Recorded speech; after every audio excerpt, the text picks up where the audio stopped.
one sheet. In that everything what we are receiving in the plant, it will mention like what happened in invoice, they will mention only part name, something like that. But production people don't know about what the part name really.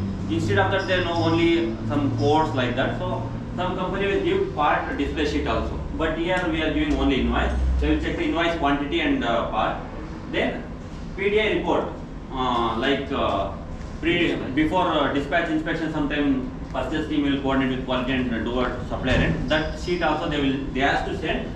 That has to be checked by unloading people or unloading checking. As of now in Mecwin, the security people is doing this work. This is not confirmed as per the plan. But in future, if the separate checking member from the Mecwin is allotted, then like a sole person, if he goes to check, these things he should compulsorily ensure. If any quality issues during the time of GRN, he has to send back the rejection parts to supplier. This is the one process. Second process, we start with work instruction sheet. Work instruction sheet means presently we are